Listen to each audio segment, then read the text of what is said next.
When I left Canada, the innovation scene was not what it is today. Nowadays, there's tons of support in Canada. So there are fantastic VC firms. There are various innovation programs.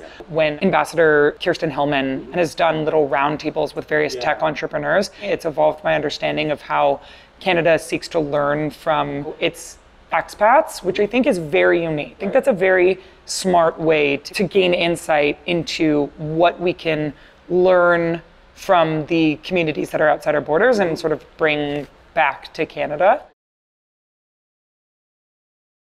I think that if one views themselves as a global citizen, which in many ways Canada prepares you for, we need to make sure that the future that we're creating is one that we're proud to create. One that serves our children, that isn't biased against women, people of color, LGBTQIA communities, people with disabilities.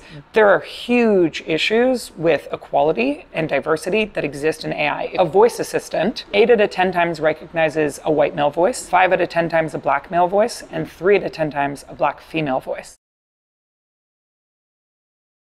We started off as a consumer insights company, but we have evolved because we've realized that we had the unique opportunity to be able to supply data sets that train machine learning and artificial intelligence models, but specifically due to our diverse audience that we have access to, we can make sure that they're diverse. Going to the place where I can have the most reach and where I think I can affect the most change has always been really important to me, and that's why I chose New York. And we are getting the reach that we need, reaching those tech titans, reaching the big companies who also understand that it's a priority to be inclusive. So you've got finance, you've got law, you've got marketing and advertising, you've got the creative industries, and AI is going to permeate all of these spaces. We want to make sure that we're there to help lead the charge in creating fair and diverse AI. Being raised in Canada, it prepared me for being in a world of technology by doing the reverse. My parents were kind of hippie. My mom, was like, no TV and movies. Growing up in that way made me appreciate the things that are not driven by technology and not kind of created by a city. It's almost like peace in amongst chaos. It taught me how to be myself and helped me identify who I was so that I could bring that to New York.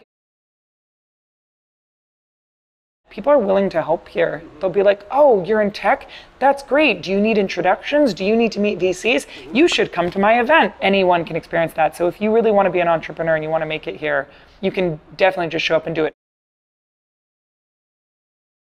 I believe that there are 2 fundamental truths that one must consider when building products for the consumer population, which is we all want to be heard and we all want to be entertained. Honestly, when I go on social media, it's for one of those 2 reasons.